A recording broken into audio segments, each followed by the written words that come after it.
हम जीवन में जो भी करते हैं खुशी पाने के लिए करते हैं, लेकिन दुर्भाग्य से खुश रहना काफी मुश्किल काम लगता है। हमें लगता है कि खुश रहने के लिए कुछ खास तरह के हालात होने चाहिए, तभी हम खुश रह सकते हैं, लेकिन ऐसा नहीं है। स्वामी विवेकानंद जी कहते हैं, मन की 3 वृत्तियां होती हैं, देहात्मक, आवेशात्मक एवं रसात्मक। देहात्मक जैसे सर्दी, गर्मी, भूख, प्यास आदि का अनुभव होना। दूसरा आवेशात्मक जैसे भय, काम, क्रोध आदि जैसे भावनाओं को महसूस होना। तीसरा रसात्मक जैसे प्रेम, खुशी, श्रद्धा, आनंद, खुशी आदि का अनुभव होना। इन तीनों मन की वृत्तियों पर काबू पाने का मेरे नजर में एक ही उपाय है, सुबह सुबह प्राणायाम करना और प्रकृति के समीप जाने की कोशिश करना। अब चलिए स्वामी जी द्वारा बताए गए उन 10 उपाय पर एक नजर डालते हैं जो हमें खुश रख सकते हैं। पहला मंत्र है, जीवन जीने के लिए है, काटने के लिए नहीं। यदि हम अपने हृदय में यह भाव स्थायी रूप से अंकित कर लें तो हम जीवन के प्रत्येक पल को जीने के अंदाज में बिताएंगे और हर पल जीवन में आगे बढ़ते हुए भी खुशी ढूंढने के प्रयास करेंगे। वर्तमान समय में अधिकांश लोगों की अप्रसन्नता और दुखी होने का कारण उनके हृदय में उठने वाला भाव है, जीवन जैसा भी काटना ही है। स्वामी विवेकानंद जी कहते हैं कि जरूरी नहीं कि बहुत अधिक भौतिक सुख सुविधाएं एकत्रित करके ही खुशी हासिल की जाए। जीवन में आनंद के पल तो मुफ्त में ही खोजे जा सकते हैं, क्योंकि ये आपके ऊपर निर्भर है। इसके लिए बस आपको एक खोजी हृदय होना चाहिए। दूसरा मंत्र है, प्रकृति के समीप रहो। प्रसन्नता का कोई मोल नहीं होता, क्योंकि प्रसन्नता प्राकृतिक का देन है।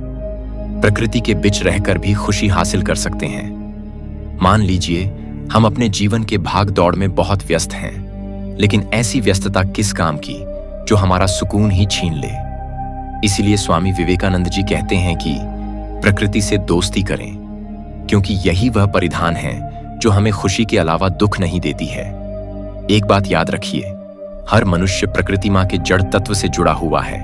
हम सभी इन्हीं के संतान हैं। हमारा शरीर भी तो इन 5 तत्वों से मिलकर ही बना है, लेकिन हम सब आधुनिक युग में भौतिकवादी हो गए हैं और अपनी जननी इस प्रकृति मां से दूर होते जा रहे हैं, जिसके कारण हमारे मन में विकारों के भाव उत्पन्न होते गए हैं, जो हमें दुख, चिंता और अवसाद के अलावा कुछ और नहीं दे सकती है। इसलिए मैं कहता हूं, कभी कभी खिलते हुए फूलों को निहारें, धीरे धीरे बहते हवा को महसूस करने का प्रयास करें, गिरते हुए झरने या कभी रिमझिम बरसते वर्षा के जल को ही महसूस करके तो देखो।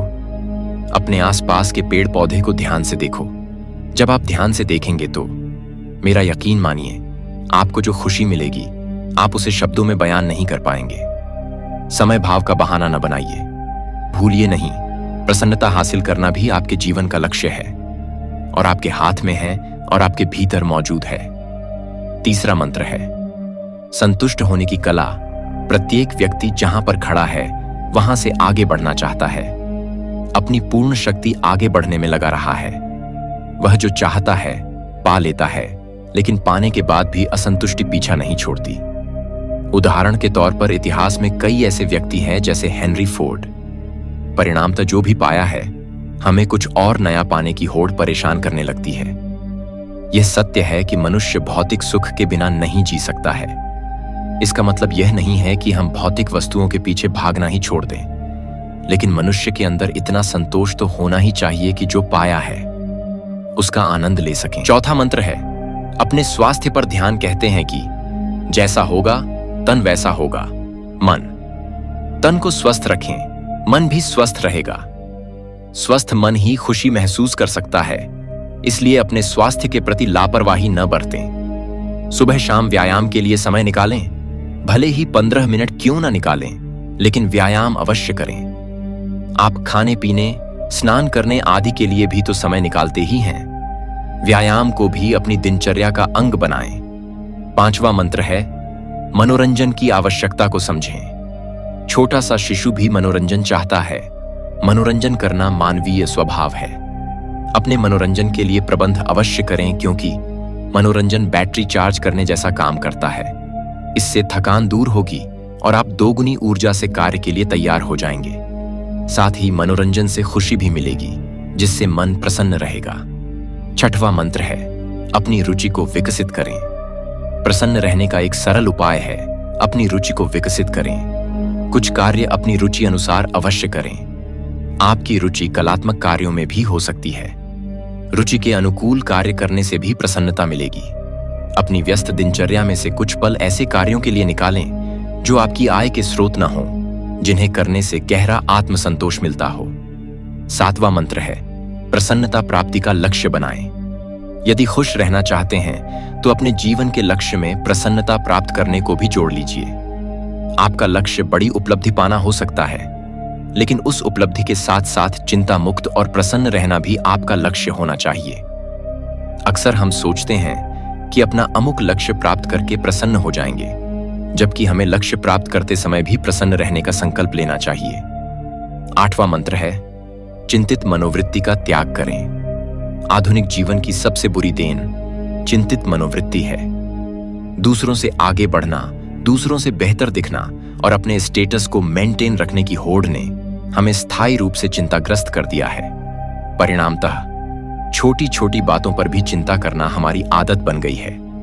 इस आदत को त्यागें। छोटी छोटी बातों को नजरअंदाज करने का गुण पैदा कर हम अपनी चिंतित मनोवृत्ति से छुटकारा पा सकते हैं। याद रखें, चिंतित व्यक्ति कभी भी वास्तविक प्रसन्नता और खुशी का अनुभव नहीं कर सकता। 9वां मंत्र है, पिकनिक पर जाएं। जब आप महसूस करने लगें कि आपकी अप्रसन्नता आप पर ज्यादा ही हावी हो रही है और अति व्यस्तता से आप थक गए हैं, ऊब गए हैं, तो समझिए यह पिकनिक मनाने का सबसे अच्छा समय है। पत्नी और बच्चों के साथ पिकनिक के लिए निकल पड़े। इस तरह आप घर परिवार को समय भी दे पाएंगे और हसीन पलों को महसूस भी करेंगे। 10वां मंत्र है, अच्छे दोस्त बनाएं। यदि आप सदैव प्रसन्न रहना चाहते हैं तो एक अच्छी मित्र मंडली तैयार करें। मित्र आवश्यकता के समय काम भी आते हैं और विचलित अवस्था में मानसिक संबल भी बनते हैं। मित्र हंसी मजाक से दिल बहलाते हैं। अपने दिल की कई बातें हम मित्रों से करके स्वयं को हल्का भी महसूस करते हैं। मित्र बनाना बेहद जरूरी है, लेकिन मित्र बनाना आसान कार्य भी नहीं है। मित्रों का चुनाव बहुत सोच समझकर किया जाना चाहिए। गलत मित्र मार्ग भ्रमित भी कर देते हैं। अब चलिए इसके भावार्थ को समझते हैं। आज के अति व्यस्त जीवन में इन व्यावहारिक बातों पर अमल करके छोटी छोटी खुशियां हासिल की जा सकती हैं। स्मरण रखें, बड़ी खुशी की प्रतीक्षा में छोटी छोटी खुशियों को नजरअंदाज करना मूर्खता है। अक्सर छोटी छोटी खुशियां ही बड़ी खुशी का कारण बनती हैं। यदि आप छोटे छोटे अवसरों में प्रसन्नता के पल नहीं खोज सकते तो बड़ी खुशी के प्रति भी अपनी संवेदना मृत ही पाएंगे। एक छोटा बच्चा पक्षी का रंग बिरंगा पंख पाकर भी खुश होता है। कंचे खेलते हुए जीत जाने पर भी वह प्रसन्न होता है। कटी पतंग मिल जाने पर भी उसकी खुशी उसके चेहरे पर स्पष्ट झलकने लगती है। विचार कीजिए, आपकी उपलब्धि तो इनसे बड़ी है। उसके लिए आनंदित न होकर आप अपनी जीत या उपलब्धि का तिरस्कार क्यों करते हैं? अपनी छोटी छोटी उपलब्धियों का भी हंसते गाते हुए स्वागत करें। हर उन संभावनाओं को महत्व दें जो निश्चित रूप से बड़ी खुशी की आधारशिला बनती हैं। किसी भी काम को छोटा समझकर न छोड़ें, क्योंकि आप देखेंगे कि एक समय वही काम धीरे धीरे बड़ा बनता जाएगा। जरूरत है धैर्य, लगन और निरंतरता की, और जब आप अंतिम लक्ष्य पा जाएंगे तो बड़ी खुशी भी आपके कदमों में लौटती नजर आएगी। आज सुबह क्या आपने देखा कि सूर्य बहुत अद्भुत तरीके से उगा? फूल खिले, कोई सितारा नीचे नहीं गिरा, तारामंडल बहुत अच्छी तरह काम कर रहे हैं। सब कुछ व्यवस्थित है। आज समूचा ब्रह्मांड बहुत बढ़िया तरीके से काम कर रहा है, मगर आपके दिमाग में आया किसी विचार का एक कीड़ा आपको यह मानने पर मजबूर कर देता है कि आज बुरा दिन है। कष्ट मुख्य रूप से इसलिए होता है क्योंकि ज्यादातर इंसान इस जीवन के प्रति सही नजरिया खो बैठे हैं। उनकी मनोवैज्ञानिक प्रक्रिया अस्तित्व की प्रक्रिया से कहीं बड़ी हो गई है, या सीधे सीधे कहें तो आपने अपनी रचना को सृष्टा की सृष्टि से कहीं अधिक महत्वपूर्ण बना दिया है। यह सारी पीड़ा का बुनियादी स्रोत है। हम इस बात की पूरी समझ खो बैठे हैं कि यहां जीवित रहने के क्या मायने हैं। आपके दिमाग में आया कोई विचार या आपके मन की कोई भावना फिलहाल आपके अनुभव की प्रकृति को तय करती है, और यह भी हो सकता है कि आपके विचार और भावना का आपके जीवन की सीमित हकीकत से कोई लेना देना ना हो। पूरी सृष्टि बहुत बढ़िया तरीके से घटित हो रही है, मगर सिर्फ एक विचार या भावना सब कुछ नष्ट कर सकती है। मन या दिमाग को उसके असली रूप में देखें, जिसे आप मेरा मन कहते हैं। वह असल में आपका नहीं है। आपका अपना कोई मन नहीं है। कृपया इस पर ध्यान दें। जिसे आप मेरा मन कहते हैं वह बस समाज का कूड़ेदान है। कोई भी और हर कोई जो आपके पास से गुजरता है वह आपके दिमाग में कुछ न कुछ डाल जाता है। आप वाकई यह चुन नहीं सकते कि किससे आपको चीजें ग्रहण करनी हैं और किससे नहीं करनी। अगर आप कहते हैं मुझे यह व्यक्ति पसंद नहीं है, तो आप किसी भी और से ज्यादा उस इंसान से ग्रहण करेंगे। आपके पास कोई चारा नहीं है। अगर आपको इस बात की जानकारी हो कि उसे ठीक करके कैसे इस्तेमाल करना है, तो यह कूड़ेदान उपयोगी हो सकता है। असर और जानकारी का यह ढेर जो आपने जमा किया है वह सिर्फ दुनिया में जीवित रहने के लिए उपयोगी है। आप कौन हैं इससे उसका कोई संबंध नहीं है। आपका ध्यान स्वाभाविक रूप से उस दिशा में जाता है जिसे आप महत्वपूर्ण मानते हैं। अगर आपके विचार और आपकी भावनाएं आपके लिए अहम हैं, तो स्वाभाविक रूप से आपका सारा ध्यान वहीं होगा। मगर यह सिर्फ एक मनोवैज्ञानिक हकीकत है। इसका अस्तित्व में मौजूद चीजों से कोई लेना देना नहीं है। कष्ट हम पर बरसाया नहीं जाता, उसे पैदा किया जाता है, और उसे बनाने वाला कारखाना आपके मन में है। अब इस कारखाने को बंद करने का समय है। पाने की कोशिश न करें, अभिव्यक्त करना शुरू करें। आज हम इतने जोर शोर से खुशी की तलाश कर रहे हैं कि धरती का जीवन ही खतरे में पड़ गया है। खुशी की तलाश में न रहें।